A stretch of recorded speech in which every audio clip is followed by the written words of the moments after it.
നിങ്ങളുടെ മുന്നിൽ അവതരിപ്പിക്കുന്നത് ഡിജിറ്റൽ ഉപവാസത്തിന്റെ ആവശ്യകതയും ഗുണങ്ങളും വ്യക്തമാക്കുന്ന ഒരു ചെറിയ നാടകമാണ്.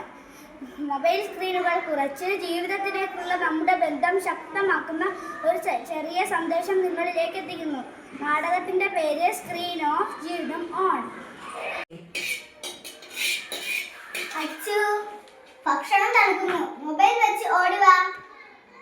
ഒരു മിനിറ്റ് അമ്മേ, വീഡിയോ ഗെയിം ഇപ്പോൾ തീരും.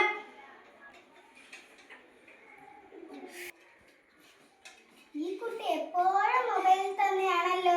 ഞാൻ അങ്ങോട്ട് വരട്ടെ. അച്ചു, നീ എപ്പോ നോക്കിയാലും മൊബൈലിലാണ്. വായനയുമില്ല, കളിയുമില്ല, പുറത്തോട്ട് ഇറങ്ങുന്നതുമില്ല.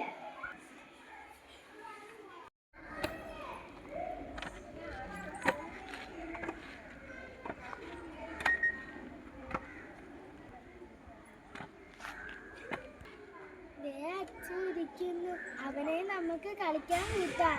ഞാൻ അവനെ വിളിച്ചിട്ട് വരാം. പുറത്ത് കളിക്കാൻ വാ.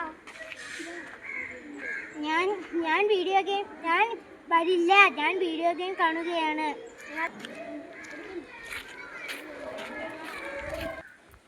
അവൻ വരുന്നില്ല. അവൻ അവിടെ മൊബൈൽ കാണുകയാണ്.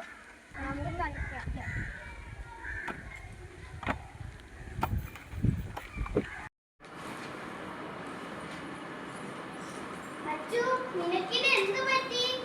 നിനക്കിത് എന്താണ് പറ്റിയത്?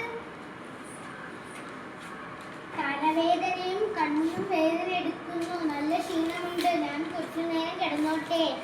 കുട്ടികളെ, അച്ചുവിന് എന്താണ് പറ്റിയത്? എപ്പോഴും ടിവിയും മൊബൈലും ലാപ്ടോപ്പും കാണുന്നത് കൊണ്ടാണ് അച്ചുവിന് തലവേദനയും നല്ല ക്ഷീണവും വരുന്നത്. ഇതിന്റെ പേരാണ് ഡിജിറ്റൽ ആശ്രിതത്വം. ഇതിനൊരു പരിഹാരമുണ്ട്. ഡിജിറ്റൽ ആശ്രിതത്വം. ഇതിന്റെ പേരാണ് ഡിജിറ്റൽ ഉപവാസം. ഡിജിറ്റൽ ഉപവാസം അതെന്താണ്? കുറച്ചു സമയം ടിവിയും മൊബൈലും എന്നിവ ഒഴിവാക്കി കളിയും വായനയും കുടുംബസമയവും നേടുന്നതാണ് ഡിജിറ്റൽ ഉപവാസം. ഇന്നു മുതൽ നിങ്ങൾ നല്ല കളിയും വായനയും ചെയ്യുമ്പോൾ നിങ്ങൾക്ക് ആരോഗ്യം ഉണ്ടാകുന്നു. നിങ്ങൾ മൊബൈലും ടിവിയും ലാപ്ടോപ്പും ഒഴിവാക്കൂ. കളിയും നല്ല വായനയും കളിക്കൂ.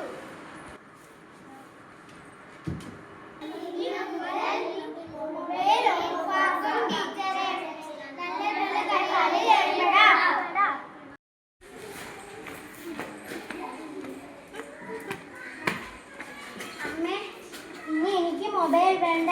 ഞാൻ കൂട്ടുകാരോടൊക്കെ പുറത്ത് കളിക്കും. വളരെ സന്തോഷമുണ്ടല്ലോ മക്കളെ.